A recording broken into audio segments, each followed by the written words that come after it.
বিজ্ঞান বলে কোটি কোটি বছর পর সূর্যের তাপ এত বেড়ে যাবে যে পৃথিবীতে বসবাসের জায়গা একদম অনুপযোগী হয়ে যাবে। সমুদ্র শুকিয়ে যাবে, বাতাসে থাকবে না অক্সিজেন এবং পৃথিবী পরিণত হবে এক মৃত গ্রহে।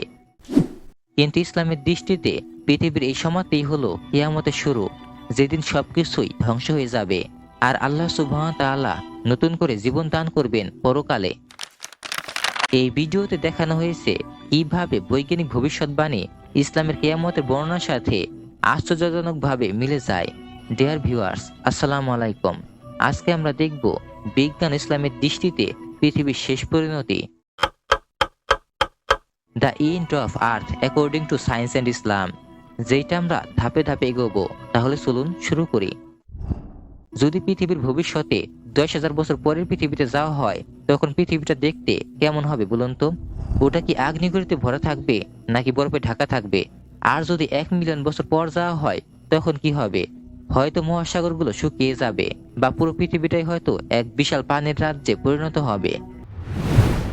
কিন্তু যদি 1 বিলিয়ন বছর পর যাওয়া হয়, তখন কি হবে পৃথিবীতে? তখন কি মানুষ এখানে থাকবে নাকি তার পৌঁছে যাবে অন্য কোনো গ্রহে? বিজ্ঞান বলে এত দূরের ভবিষ্যতে মানুষের টিকে থাকা প্রায় অসম্ভব। জলবায়ুর পরিবর্তন, পারমাণবিক যুদ্ধ, গ্রহাণুর আঘাত, প্রাকৃতিক বরফ যুগ, এসবের বিরুদ্ধে টিকে থাকা বিশাল বড় একটা চ্যালেঞ্জ। প্রায় 10,000 বছর পর ডেকামিলেনিয়াম বাগ নামের এক প্রযুক্তিগত সমস্যা দেখা দিতে পারে, যেখানে সফটওয়্যার 10,000 সাল গণনা সঠিকভাবে নাও করতে পারে। তবে এর ভালো দিক হলো তখন আর জাতিগত কোনো পার্থক্য থাকবে না। ত্বকের রং, চুলের রং সব মিলেমিশে একাকার হয়ে যাবে। 20,000 বছর পর পৃথিবীর ভাষাগুলো বদলে যাবে। বর্তমান ভাষাগুলোর মাত্র 1% শব্দ টিকে থাকবে। 50,000 বছর পর পৃথিবীতে আবার নতুন করে এক বরফ যুগ শুরু হবে। ইসলামের দৃষ্টিতে কুরআনে বলা হয়েছে প্রতিটি বস্তুরই একটা নির্দিষ্ট সময়সীমা আছে। সূরা আর-রহমান আয়াত নং 26 ও 27।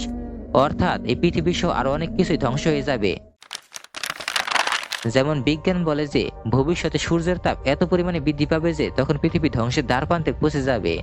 বিজ্ঞান যতই আগাম অনুমান করুক না কেন, ইসলামের দৃষ্টিতে শেষ সময় বা কিয়ামতের সঠিক সময় কেবলমাত্র আল্লাহ সুবহানাহু ওয়া তাআলাই ভালো জানেন। প্রায় 2,50,000 বছর পর পৃথিবীর ঘূর্ণন ধীর হবে, ফলে একদিনে 1 সেকেন্ড যুক্ত হবে।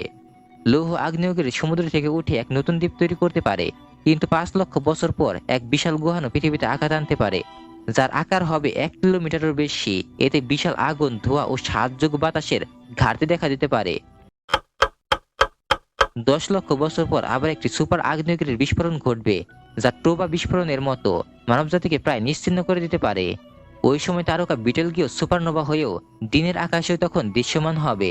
20 লক্ষ বছর পর মানুষ সৌরজগতের বিভিন্ন গ্রহে বসবাস করতে পারে। আলাদা গ্রহে থাকা মানুষেরা ভিন্ন পরিবেশে অভিযোজিত হয়ে নতুন এক প্রজাতিতে রূপ নিতে পারে। 1 কোটি বছর পর আফ্রিকার পূর্বাঞ্চল ভেঙে নতুন সাগর গঠিত হতে পারে। 5 কোটি বছর পর আফ্রিকা ইউরেশিয়ার সঙ্গে ধাক্কা খেয়ে নতুন ভূমি গঠিত হতে পারে। সৃষ্টি হবে এক নতুন পর্বতমালা, হয়তো হিমালয়ের চেয়েও অনেকটা উঁচু। 10 কোটি বছর পর আবারও ডাইনোসরদের ধ্বংসকারী এক ধরনের গ্রহাণু পৃথিবীতে আঘাত আনতে পারে। আর 25 কোটি বছর পর সব মহাদেশ একত্রিত হয়ে যাবে, যা প্যানজিয়া এর মতো এক বিশাল মহাদেশ গঠিত হবে। ইসলামের দৃষ্টিতে আল্লাহ সুবহানাহু ওয়া তাআলা বলেন, যেই দিন পৃথিবীকে অন্য পৃথিবী দ্বারা প্রতিস্থাপিত করা হবে এবং আসমানগুলো, সূরা ইব্রাহিম আয়াত নং 48। অর্থাৎ পৃথিবীর পরিবর্তন, ধ্বংস ও নতুন রূপ সবকিছু আল্লাহ সুবহানাহু ওয়া তাআলা নির্ধারিত পরিকল্পনার অংশ মাত্র। বিজ্ঞান ভবিষ্যৎ পরিবর্তনের পূর্বাভাস দেয়, কিন্তু শেষ পরিণতি নির্ধারণ করেন কেবলমাত্র আল্লাহ সুবহানাহু ওয়া তাআলা। 25 কোটি বছর পর সব মহাদেশ একত্রিত হয়ে গঠন করবে প্যানজিয়া আল্টিমা নামের এক বিশাল মহাদেশ, কিন্তু 400 থেকে 500 মিলিয়ন বছর পরেও সেটি আবার ভেঙে যাবে।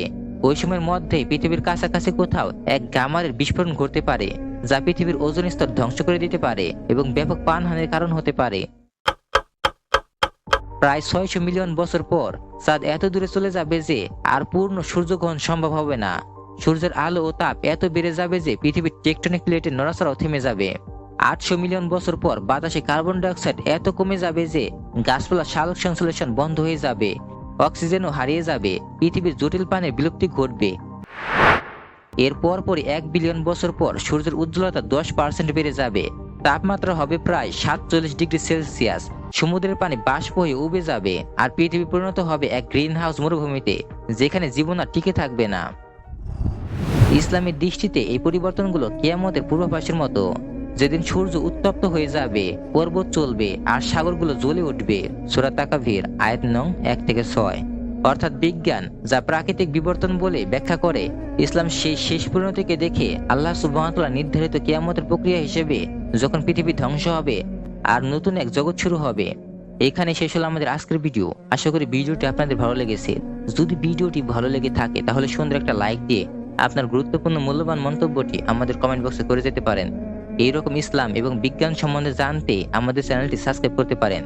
আবার দেখা হবে পরের ভিডিওতে। ততক্ষণ পর্যন্ত ভালো থাকুন। আল্লাহ হাফেজ। আসসালামু আলাইকুম।